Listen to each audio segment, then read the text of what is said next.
Hey, good morning, everyone. It is Monday, and we are here in the Beaux-Arts Ford studio for the St. Johns County show that's on in the morning. And we have some very special guests today. We have Chief Jennifer Michaux, and we have St. Augustine Fire Chief Carlos Aviles. We have the two chiefs in on the same day, which is amazing.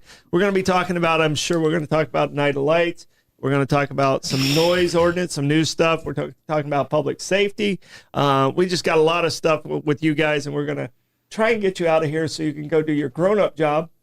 You know? Yeah. If you want babysitting. But we got to pay some bills first, and I'm going to talk to you about Beaux-Arts Ford.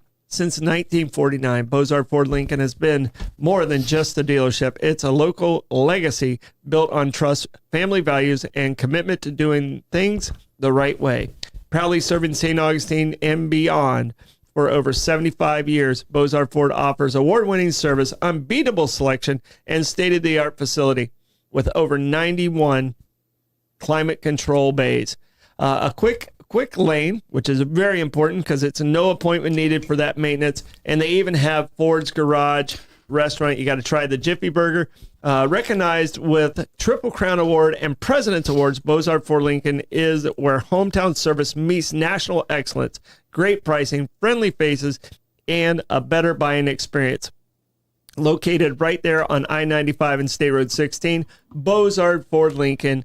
They are driven to inspire. And our other shout outs we have to do: Fidus Roofing, Old Town Trolley, Ben 39 Wine Bar, B&S Signs, Chiba Hut Toasted Subs, St. Augie's Pizza, Chris Lucero Bail Bonds, and St. Augustine Handy House. Please support our sponsors. Check us out and give us those stars if you get a chance. You know, that's how Blake gets his bills paid. All right. Good morning, Blake. You awake back there? I'm trying my best to stay awake back here. Okay, Monday mornings are tough for you. I understand. It is. All right, so it's time for question of the day, Chiefs. These are very challenging questions. I hope you guys studied all weekend for these. It's only one. And the question of the day is, if you go on the Amazing Race, who would your partner be? Blake, we're going to let you go first and then the Chiefs. So who would your partner be on Amazing Race? If you went on Amazing Race? I'm going to say the person that I'm speaking to on camera too. Okay, I guess I'm on camera too. So, because I would have to eat all the crappy stuff, right? That's the reason you would take me? Yes. Yeah, because you're a picky eater. So, Chief Michaux, who would your Amazing Race partner be? Oh, I mean, it's easy. I mean, most of all, you know, my husband, Rich. So It would definitely be him because we are so opposite. I can handle like the swimming stuff and the puzzles, but he's the one who knows useless knowledge. Mm-hmm. I mean, he knows this stuff and being strong and doing that stuff. So I think you need a little bit of both to do well. And he'll listen to me because we've been married 33 years. Yeah. So I think that's the problem is you got to have somebody, you got to have the alpha. Yeah. So, you got it. I'm on it. Man, so I mean, I would have said my wife because I don't know, she's my ride or die. So we work really well together. I have no hesitations about that. So I don't know, not the most exciting answer, but yeah, definitely my wife. Well, and that's the first one that came to mind with me was Rebecca, but I think it would really hurt our relationship because we're both overly competitive. Oh, yeah. So I think I would end up going with Mike Davis. Because him and I have had some successes on projects, right? And we kind of complement each other, and we are complete opposites and still best friends. Yeah. So I think Mike would have to be my guy. Yeah. He's very detailed. I'm a guy who like glances over the instructions and then goes, and he's one that's like, oh wait, it says that. Blake's also a good instruction guy too. So I think it would have to be between. Yeah. But I think I would bully Blake a little too much in the dad role. No, hold on a second. Pick the guy that actually can run, though. Okay, Mike Davis. Okay. You saw me walk up those hills in Bristol. You know how awful I am. Yeah, mountains are not your friends. All right, well, I have to do a quick check of the weather, and guess what? It is hot and humid today. It's getting almost to 90 today, so try and get your stuff done early in the morning before it gets too scorching hot. So it's almost It feels like August here. And it's probably going to rain. And it's probably I could be a weatherman. Scattered showers. Scattered showers. Sunny, hot. You say scattered showers in Florida, you're good. Yeah. You're it's going to happen. Safe. People say the weatherman's got a tough job. All right, I can tell you this. If you get caught in the rain, these guys right here will make you feel better, and that's Bin 39. Discover one of St. Augustine's best-kept secrets. Bin 39, tucked inside the St. Augustine Inn at the north end of St. George Street, with over 95 boutique wines, 50 of them rated 90 points or higher by Robert Parker. It's a perfect spot for a romantic date night or relaxing after work and unwind. Sip by the glass or bottle in the serene courtyard setting and enjoying live music Thursday through Sunday. They are open 8 a.m. to 8 p.m. Just stop by and say, I'll have what Irving's having. Bin 39, your taste to discover. All right, we got to do a quick traffic report. Hit the Blakes. Blake, what you got, man? All right, we have traffic. Why do the cameras look so dark today? Because it was definitely a little bit dark this morning. Oh, okay. There's a lot of cloud coverage going on, Mr. Weatherman. You probably should have known that. Yeah, but it seems darker than usual. Well, but it looks like everything's moving. Everything's moving all right. Everything. There definitely is no Uber driver rushing to get to their destination in time. Did the school buses hit the road today? Oh, yeah. School buses hit the road today, so be extra careful out there on that.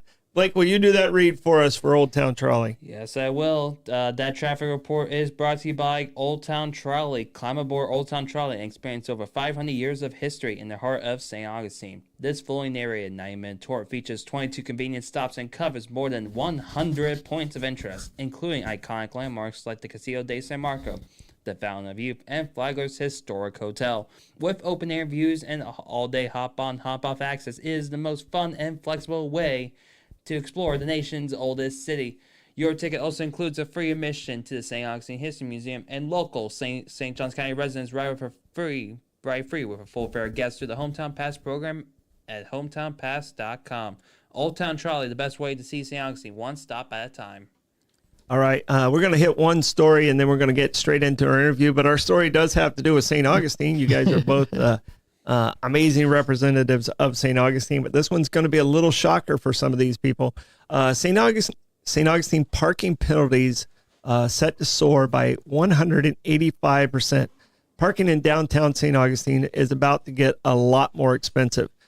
St. Augustine commissioners are expected to vote Monday on a plan to raise certain that's a very key word, parking fees from $35 to $100, a 185% increase for the violation inside the designated areas and bordered by Old Mission Avenue, the Matanzas River, South Street, and San Sebastian River. That zone covers much of the historic district. It's basically in that area where we were having trouble with Night of Lights.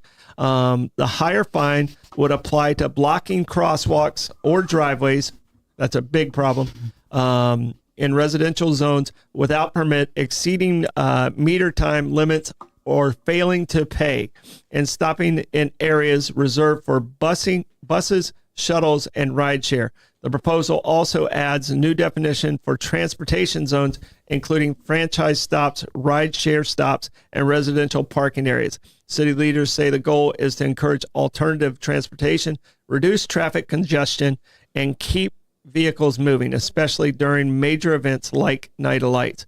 The measure notes congestion should be tackled more than just adding road capacity for single occupancy vehicles. If approved Monday, the tougher penalties could take effect soon after. All right. My thoughts on that is I live downtown, and I can tell you right now the biggest problem we have as residents downtown, we understand the traffic and we get the traffic, but don't block us into our driveway. It happens a lot, and what was happening is they're like, the fine's only $35. I can't find parking. I have to pay $20 minimum anyway. I'm just going to go ahead and park right here, and I believe this will deter it. So I'm very happy that this is taking place. So city, how it gets managed and Chief Michaux, I know doesn't fall. A lot of people think this falls under law enforcement, but it doesn't fall under law enforcement. Everything falls under law enforcement. I mean, your cable's not working. Let's call the cops. You're not the one out there writing the tickets. We are. So, yeah, after hours or it's certain areas where the parking people can't get that far, we take care of it. I mean, if somebody calls and we're closer, we're just going to take care of it. We're not going to make them go. But yeah, I mean, we had so much in the Nights of Lights, like you're saying. I'll just go and pay whatever it is. I mean, we had people parking on the fort lawn. I mean, a national monument, they parked on the grass, pulled up and parked on the grass. So it's something that the residents were, I know we're going to talk a little bit about Nights of Lights during the meetings that they had. We had 5 public meetings on it. And that was a big concern for them. I mean, you pay a lot of taxes. Yeah.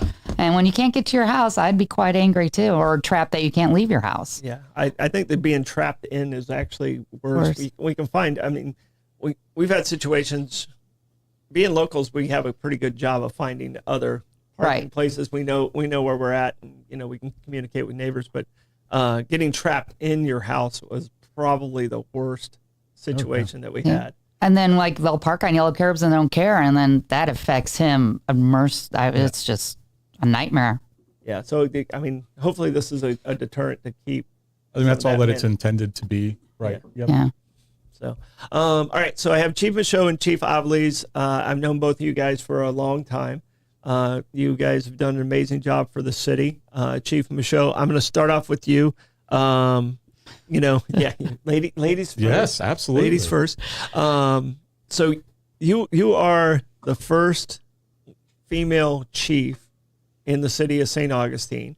Was there added pressure with that? I mean, I look at you as a law enforcement officer. I don't look at you as a female law enforcement officer. But was there added pressure with that from your side? I don't think so.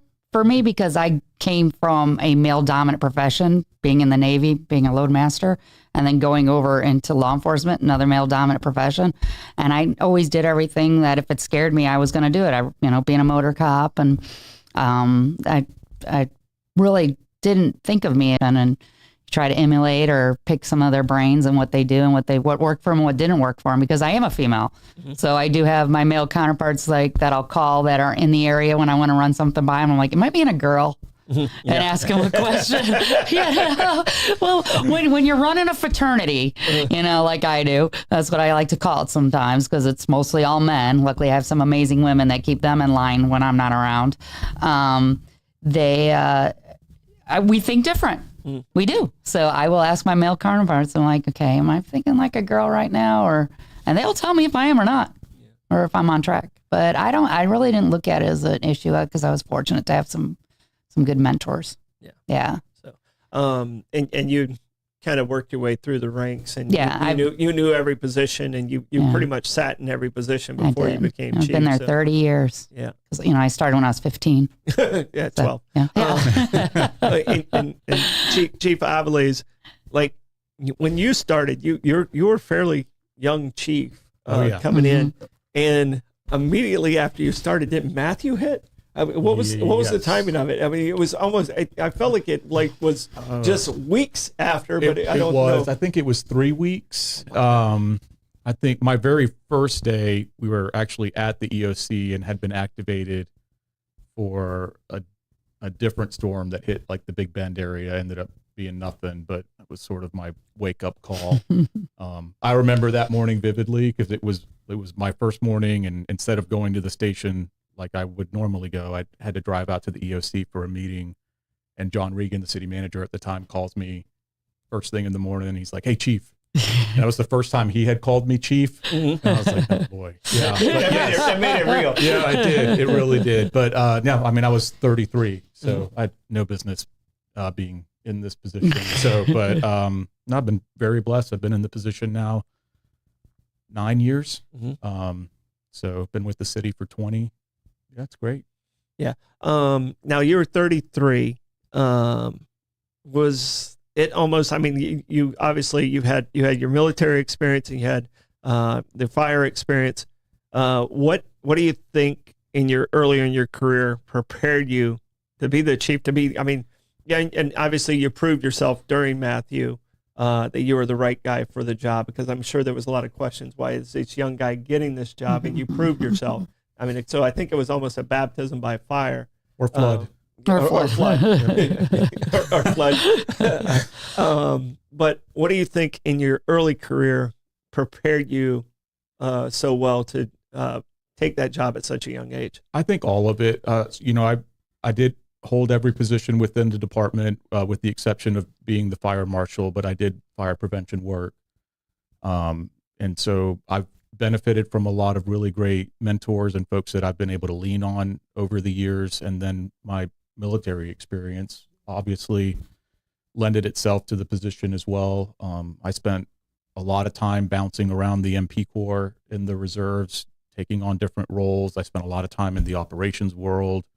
I spent a year and a half as a platoon sergeant with a unit in Jacksonville that really opened my eyes to a lot of different things, and had, a handful of high profile missions that I was fortunate enough to be able to take part in. And I think all of it lended itself to it, like when in doubt, just handle the simplest thing first and just keep moving forward. And so, I mean, a lot of those things did, but I've been very blessed. Like I said, I had great mentors coming up through the ranks. I've had a lot of fantastic mentors since becoming chief. And, some of those I sought out, some of them sought me out. But I've had a lot of doors open for me since I've been in the position. Great supportive family, and the city. The city's been incredibly supportive of me and the department.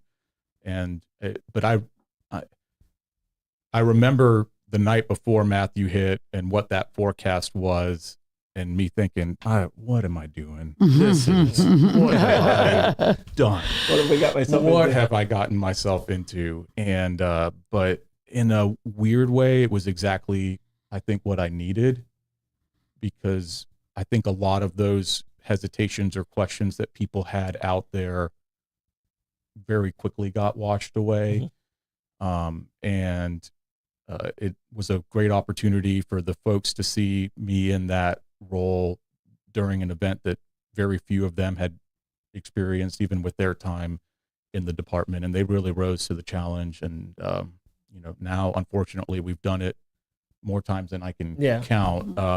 But no, just taking every bit of those experiences along the way, learning from them, growing, and kind of always trying to keep your finger on the pulse and see what other threats are out there, or, whatever the threat we have today is not going to be what it is 10 years from now. I always reference back during one of my interview questions. I remember being asked specifically, if you're selected for this position, how are you going to fight complacency? Because you would need to be in that position for a long time. And I was like, that's a really good question. But the more that I have been in this role, or as long as I've been in this role, the more I just vividly remember that question, because I'm thinking to myself, how could you be? Because it is just, there's constant change at every turn, and there's always something that we're having to navigate or work towards. And but no, I mean, it's a blessing. Some people live and die by the edge of the sword. I like to tap dance on the edge of the sword. It sounds like you're standing on the edge. No, I'm oddly most at peace in chaos, if that makes any sense. No, I kind of feel your pain. Yeah. I'm that kind of way too. All right, so you guys have both been in the position for you've been in the position 3 years now, 4 years, 5 years. Oh my gosh, and you've been in 9. What advice, if you could go back to give that first day, you were talking about it being at the EOC, Chiefs, what advice would you give yourself, like, that you just didn't see coming, going from being an officer, a support officer, to being in charge, being the big cheese? So what advice would you give yourself? If you could go back that 5 years, you could go back that 9 years and say, here's something that's coming your way, be prepared for it. I think it's just, and it's one of my downfalls in life, is patience. Because, I have 63 sworn officers and 6 civilians. So You have a lot of personalities, and listening to them and not making decisions without getting all the information. I think in totality would be just sit back and patience. Carlos actually gave me good advice right in the beginning. I don't know if he remembers this, is people are going to be attacking me from all over the place to join everything. And he said, join nothing. Join your first year. Join nothing and sit back and learn more about the people that are asking you to join their organization and why they're asking you. So just sit back and have a little bit of patience. I think you want to get in there and you want to make so many changes, especially, I had so many chiefs and you want to change so much, but there's a process. It's government. So you got to have a little bit of patience. And that's probably, if you always look at your strengths and your weaknesses, that's always been one of my weaknesses, patience. Just sit back and. It's a good one. That's a good one. Mine would be, it's not personal. Yeah. I think that's the hardest part. We're a small agency and there's incredible benefits to being a small agency. And then there's some downfalls to being a small agency. And it's that we know these people very, very well. We've seen their kids grow up in the fire station, and that oftentimes you have to make difficult decisions that aren't personal based, like they're just performance based or it's business. Or you have to make a decision that isn't popular. Those personnel decisions are never the easy ones. So I think just take a deep breath, be patient, and just understand that things aren't personal, that you've got a bigger mission to run. Yeah, right. With the age of social media, which we're on right now and where we're at, I had a tough time, when I was Parks and Recreation Director. I didn't have as hard a time as my family had a hard time. How do you prepare your family? Because you guys are somewhat prepared for some of these attacks. And like you said, don't take it personal and stuff like that. But it's hard when your loved ones see you under attack. So how do you prepare the people that love you the most, that want to protect you the most from this? Because it's a tough position you two are in. And a lot of people don't understand, it's easy to be that keyboard warrior on that keyboard, person. You're so brave behind that. All right. But how do you protect because usually you're in that position because you have pretty thick skin, but how do you protect your families against that, or friends? I was about to say it's my friends that it bothers. It's the friends that you have a tougher time. Yeah. Getting, and just don't engage. Right. How do you get them to? For me, it was my friends. Obviously, you've met Rich, so and him. I just would have to make sure people didn't disappear if Rich would see things. Yeah. Luckily, he does no social media. He doesn't. He doesn't. He found that Facebook, there is a marketplace on it, so that's kind of scary. Yeah, but my son, he's pretty laid back. He doesn't let anyone bother. He's a mama's boy. He knows I walk on water in his eyes. But it's like you said, the friends, telling them don't worry about it. They're the ones that get mad. And I have friends that follow the police department that are out of state, since I'm originally from Chicago, and they go whack-a-doodle. Mm-hmm. And I'm like, you are thousands of miles away. It's fine, and they'll check on me. Oh my God, are you? I'm like, I'm fine. Like you said, you got to have thick skin. Mm-hmm. Nobody's going to agree with you all the time. And everybody thinks they know how to do it better until they're sitting in the seat. I was one of them. I thought, when I was a patrolman, that my chief sometimes wasn't doing the right thing. But then when you realize all the bureaucracy and all the politicians, and you get to see behind the curtain. Yeah. And it's different. There comes that patience thing again. Yeah. It's different behind the curtain. Everybody wants to be the chief until it's time to be the chief. Until it's time to be the chief. I think it's just being disciplined and not engaging. It is very simple for folks to, especially in the digital social media world today, for a narrative to develop quickly and for the algorithm to funnel that information to you. So zoom out, look at the big picture, understand that we're humans like everybody else. That's the difficult part of it, is that in both of our professions, people expect 100% accuracy and perfection exactly 100% of the time, but you're dealing with human beings and emotions and outside stressors. And I mean, mistakes are going to happen. Those are learning lessons, or in some cases, corrective lessons that need to take place. But I'm kind of back to don't take it personal. Just don't engage, zoom out, look at the big picture, and don't lose sight of the overall mission. All right, we're going to come back to you guys. Blake is going to give us the Gas Buddy gas report, and tell us in the comments what you're seeing out there as far as gas and what it looks like around you. Blake, if you would, go through that Gas Buddy gas report and tell them about Chris Lucero. I will indeed go through the gas by gas report, and here we go. We are starting off with the Mobile and Circle K at $2.89. We have the Owens at 70 Sound Ponce is also at $2.89. Shell at the Sunoco at 450 Sound Ponce de Leon is $2.89. The Shell at 216 Ponce de Leon Boulevard is $2.89. The Shell at 146 King is $2.89 near your headquarters, Chief Michaux. Yeah. The Sunoco at 2199 North Ponce is $2.94. The gate on 1900 Mizell Road is $2.95. The Shell at 2350 North Ponce de Leon Boulevard is $2.95. The gate on US 1 is $3.03, and the Circle K on US 1 is also $3.03. That Gas Buddy gas report is brought to you by Chris Lucero Bail Bonds. Trouble with the law, called the name St. Augustine has trusted for years. Chris Lucero Bail Bonds, available 24/7. Their experience and compassionate team works fast to get you or your loved ones out of jail and back home.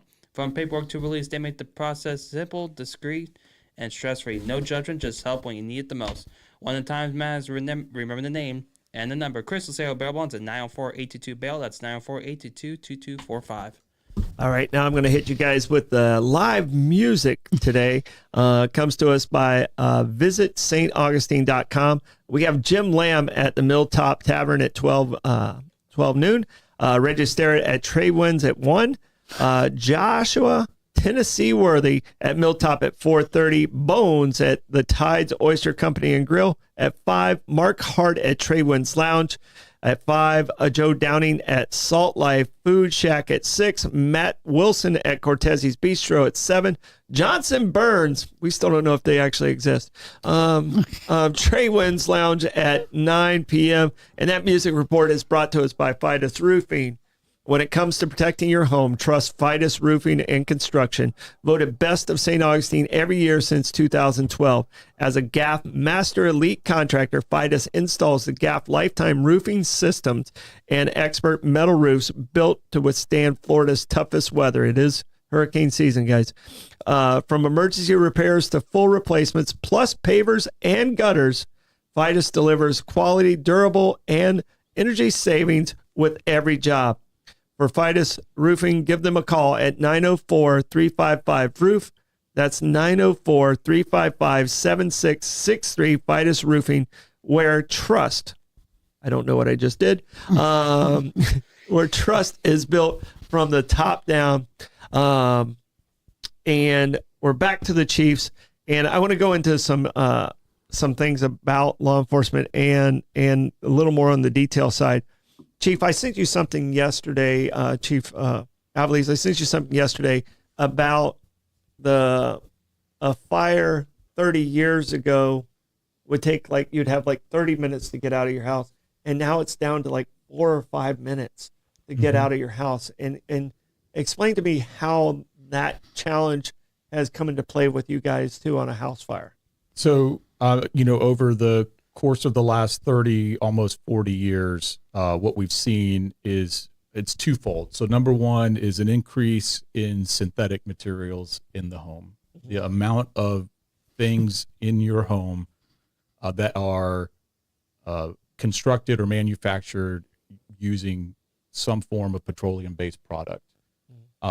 Furniture, everything's got, foam in it now, memory foam, synthetic materials, and carpets where, 30, 40 years ago, a lot of that would have been natural fibers.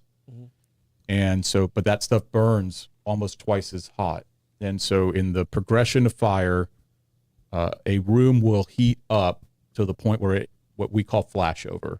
And what flashover is where the atmospheric temperature essentially ignites itself. So the whole room is on fire. It flashes.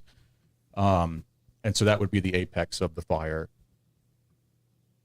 You couple that growth in synthetic materials in a home with the fact that homes are now way more insulated than they ever have been before, and those temperatures are staying trapped in there, not venting, and these fires are burning hotter and reaching flashover faster than they have really ever. And so it's a challenge for us because now, like, our gear has to be better.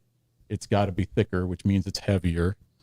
But then it also poses more risk to folks because that smoke that's coming off of it is not, it's not natural stuff that's burning. So there's a lot of Very toxic. a lot of toxins that are in the smoke. So we've seen a lot of changes in tactics and gear over the last 30 years. And while we had seen, despite that, a decline nationwide in fire fatalities, since 2020, they've actually started to creep back up year over year. And I think in Florida, last year we had 122 fire fatalities, about 3,600 nationwide.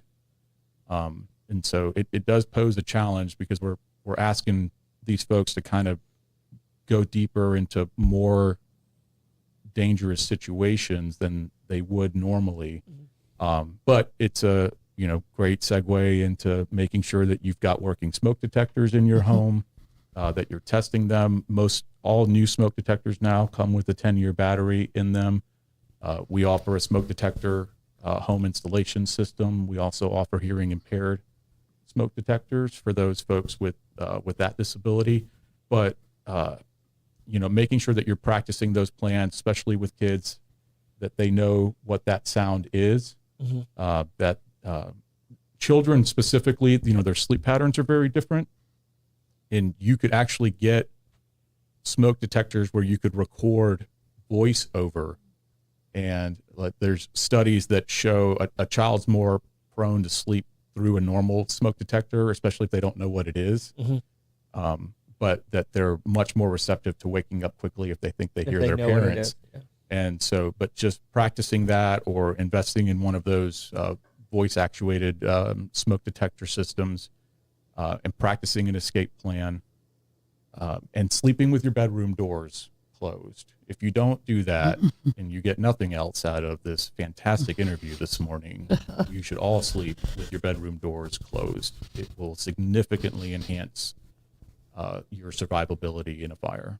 I think there's one thing you mentioned to me that I never thought about is he hates electric batteries, electric cars, and a lithium battery. Hate them. They just pose a different. It's very again, we're back to that dangerous. whole complacency thing. We have the salt water and Yes. salt water and lithium don't mix. They at don't. all. Yeah. They do Don't not. mix. Look, the vast majority of the lithium batteries that are flooding the market today, especially with e-bikes, are manufactured pretty cheaply overseas. And so, we have seen a flood of that over the last couple of years. I think that there's definitely been an increase here locally and statewide, to the point now where the state is tracking every lithium battery fire. Every time that we get one, it's a mandatory report to the state, and they're including it in their annual reporting numbers. Well, it made me stop getting the cheap knockoffs off Amazon for a charger. When he was telling me about that, I was like, I'll pay more for but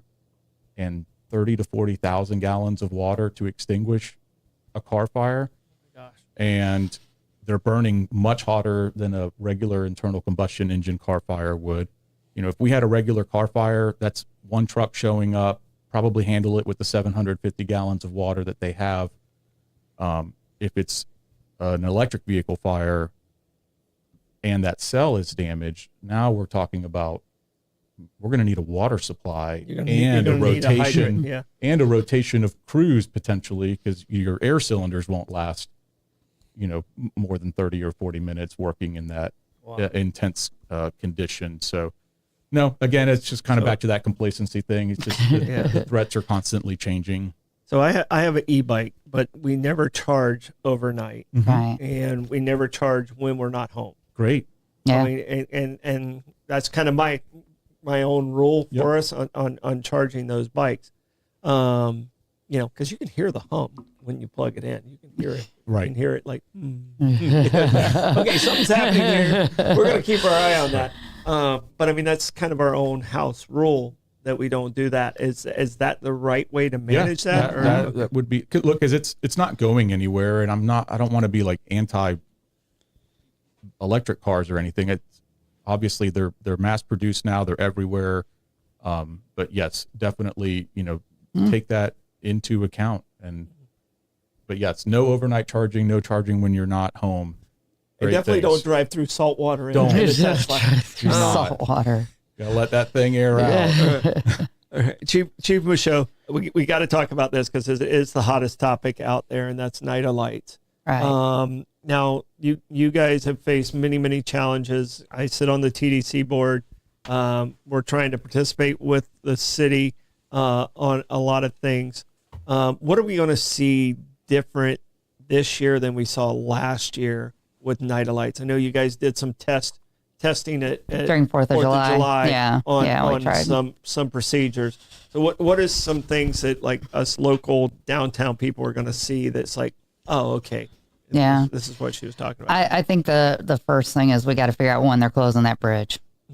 That's going to King Street. the King Street King Bridge. Street. Sorry, See, the bridge, not the bridge, but it's supposed to. There's an open meeting tomorrow night, and I can't wait to hear what DOT wants to put out there. But there is a meeting tomorrow night at 4:30 at the Alcazar Room that DOT is hosting. So I'm very looking forward to this to see where we're at on this because that is just going to put us at a whole new level. I think what's interesting, Even not at night of lights, that's going to put us at.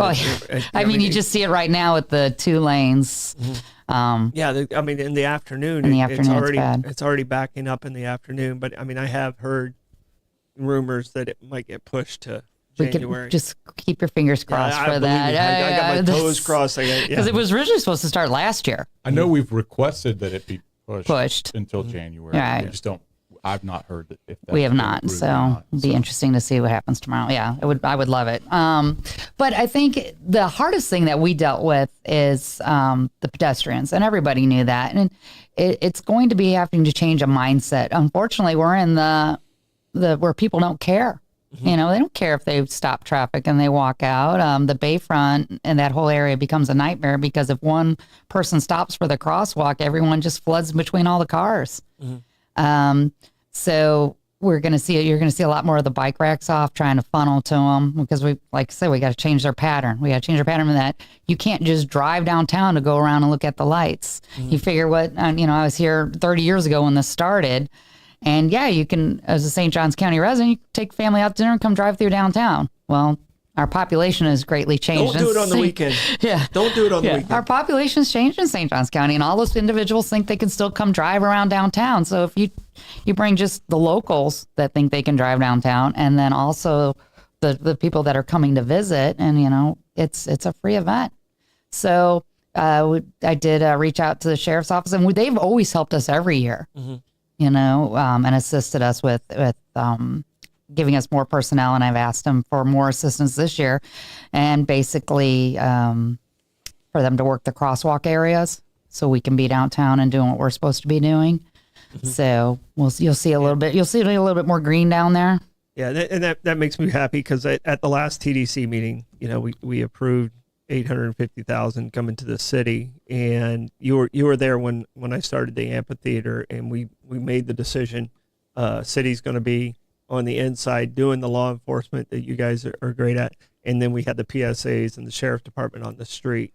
And I'm happy to hear that the crosswalks are going to be manned Well, by the sheriff, because I'd rather do the amphitheater than be downtown. I mean, that's a 4-lane highway with a turn lane. Yeah. You know, we're a livable city where you as a resident needs to get in and out. We just can't shut it down. Yeah, and there's 5 chokeholds in my opinion, and I know you've heard this, and I'm saying it for more of our audience than for you, is the 3 on Avenida Menendez. The one I see as the most troublesome is the one at Charlotte and Cathedral Place.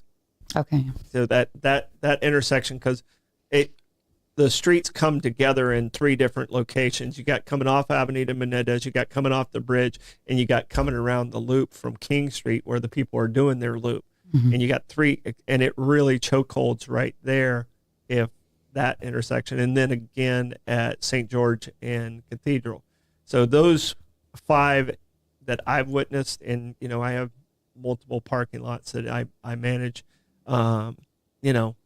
It's a challenge. It is. Well, and everyone compares us to, why can't you do it like the Jaguars do it? Why can't you do it like TPC? And those are ticketed events with specific hours. Mm-hmm. These are public roadways, and we're in between 2 state roads. Mm-hmm. There's a lot you can and cannot do. DOT doesn't let you just decide you're going to just close a road without any reasons.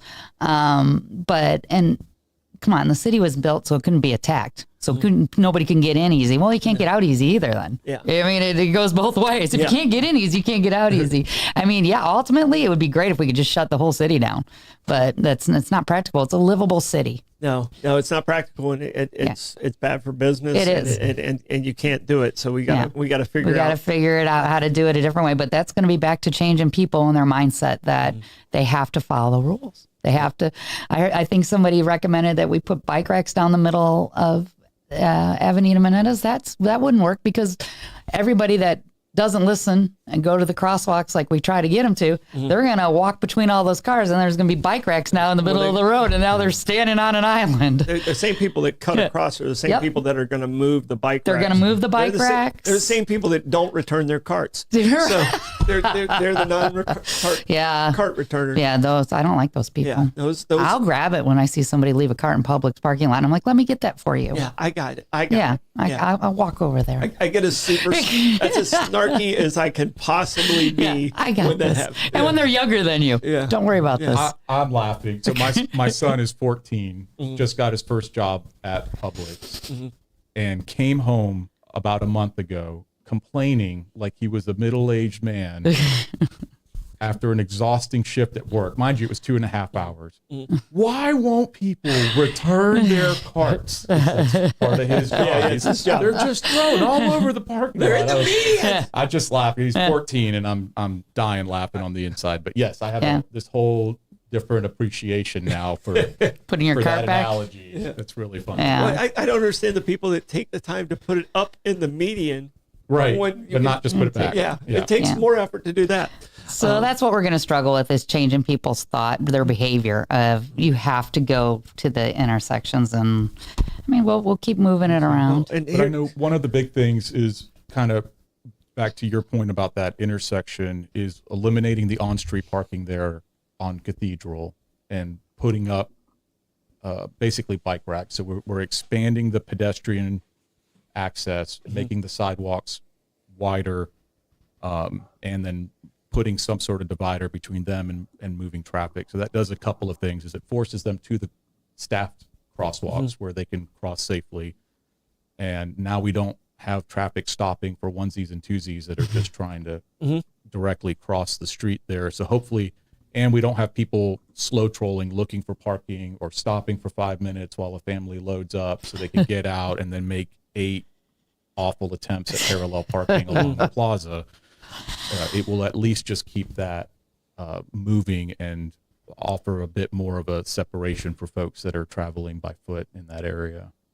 Are they going to close, and I don't know if any final decision, are they going to close the gap on Charlotte Street between King Street and Cathedral Place? I think we're still having discussions about that. I think that's been finalized. Yeah. I think that also, it's one less, because that's the 4th entrance Yep, into that if we same did. section. Yeah. Yeah. So I mean, it takes you from it should improve at 25% as far as the traffic wise. It'll force people to go to the loop Right. because no one ever uses that loop. I mean, No. I go there every single day, and I the only time I use the loop is if if they're unloading trucks right there or something like that. It works on actually the light up night because that's where the porta potties are. But Yeah, well, we're not going to leave them there for a month. I actually tried to get them to do that and not rent the parking lot, so to save some money. Right. But it was I think if it at least close it, at 4:00 or something like that, and keep that takes that one traffic out, and then that crosswalk across the plaza is free for people to walk to, and it expands that also.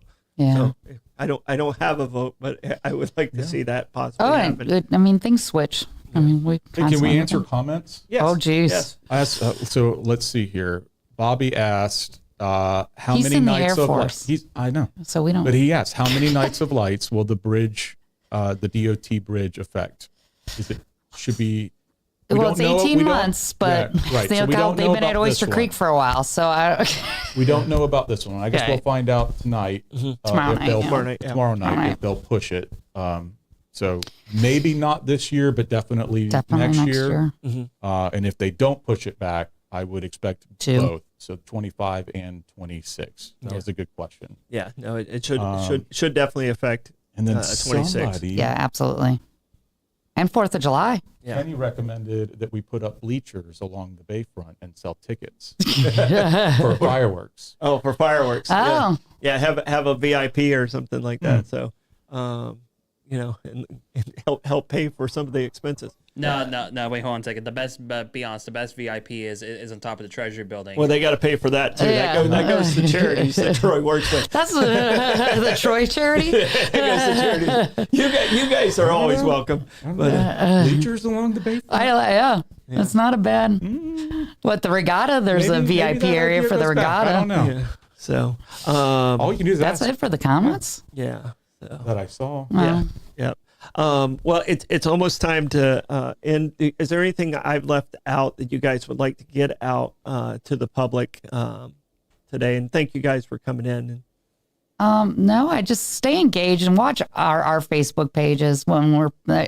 You're going to get the real information. Everybody I think knows D Brown on my side of the house. He gets it out there as fast as he can, the right information, the real information, and as much as we can at the time without having, like you said, the made up behind the scenes of what everyone else thinks that's going on. So I would say just stay a part of, be active. Give us your opinions that are useful and not, and because you don't know, we don't know what we don't know. We don't police by Facebook. So if you see something, you actually have to call the police department. Nobody's sitting there watching your Facebook post to see if there's a crime occurring. That's usually my favorite one. When they see something happening and they get all over Facebook, and then before we know it, we get a call 3 days later. Did you see this post? No, because I don't do Facebook. And do they? You have a non-emergency number separate from the sheriff department non-emergency number? For an or do- admin number, Yeah. yes, but everything, if you ever need a police officer, it's the 825-1070 number. It all goes through the sheriff's office, but we have the 825-1074 number that is for an administrative. Like if you need to speak to somebody that you don't need somebody on the street, you need one of the detectives or for something from records or evidence, or talk to the command staff besides me. If you have anything. Oh, just happy first day of school for the kiddos out there. Be patient, be safe, be looking out for those buses and those that are Watching. Don't ruin your morning. Be careful out there. Yeah. No. Back to training people again. Yes, we're back to We're training. back to training them. Do Normal, not- but yes, let's make it through the first day of school without incident. All right, Blake, if you would, I'm going to ask you to check those comments, and I'm going to tell you about BNS signs. All right. So on this Monday, I will march mildly through the multiple magnanimous comments. You will struggle on this one today, Dad. I'm sorry. I'm glad Bobby sent that one to you and not me. All right. BNS signs. Want your business to be noticed and stay that way? Turn to BNS Signs, proudly family owned and serving St. Augustine for over 50 years. From bold vinyl lettering to towering pylon signs, they specialize in high-quality custom signage built to last. Their expert team handles everything from design, installation, crane service, repairs, and maintenance with fast, responsive service that keeps your sign looking sharp. Make a lasting impression with B&S Signs. Visit bnssigns.com because when it comes to signs, they do it all. And also, the good Troy, we're talking about St. Augustine Handy House. Need a custom prefab portable building that's built to last? Come to St. Augustine Handy House, proudly owned by Troy Usina Enterprises, serving the community since 1988. With over 70 structures in stock, from sheds to barns to carports and offices, you'll find the perfect fit for your needs. Every building includes free delivery, leveling, and anchoring, plus easy financing options. Visit them today at State Road 16, out on State Road 16, Monday through Saturday. Call 904-823-9092, St. Augustine Handy House, where quality meets convenience and community matters. Blake, what do we got in there? All right, so no report from Costco. Wawa's at $2.95. Speedway on US 1 is $2.95, and the BP on Lewis Point is $2.93. In North Carolina, it's $2.55, but in Spokane, Washington, it's $4.09. Oh. Tim was the first comment today. For the question of the day, Rebecca says that she's not an instructions girl. Yeah. Kenny says unless it has wheels, he ain't racing. Thank you, Barbara Jean, for Steelers are going to go undefeated this year. And then for the parking fine story, Kenny says the city is acting like California or New York. And then Commissioner Cynthia Garris was in the comments today. Thank you, Commissioner Garris. Amanda is definitely missed in the comments today. And then once again, Bobby says, "Go Air Force." All right, Blake. Next Monday we got to shorten up those. We got. That was a lot of comments right there. All right, Stodum Stat today. Stodum Stat is today is the day 1934. No, I wasn't born yet, Blake, so don't even think about it. 1934 is the day that Alcatraz accepted its first prisoners. Oh. So, I love the movie The Rock, but, 1934, I think old Capone ended up going there too. So, Alcatraz is very infamous. All right. Here we go. We have, Blake, do you have any plugs today? Definitely watch Bollocks tonight, but also we also have interviews for tomorrow and Wednesday. We have County Administrator Joy Andrews joining us on Tuesday. Then we have Eddie Kramer, the property appraiser, on Wednesday. Eddie Kramer. All right, and that Stodum Stat was brought to us by St. Augie's Pizza downtown. They are closed today. They opened on Tuesday, right at the corner of Riberia and MLK. Do you guys have any plugs? Anything you want to plug today? No. Appreciate you guys coming in. You're always welcome. You see anything out there that you want to push, let us know. We're here for you guys. And just appreciate you guys' professionalism and what you do every day. Thank you. All right. All right, guys, we will be back tomorrow. Amanda will be here tomorrow, so you won't have to suffer through my awful reads. And you guys just stay in the now.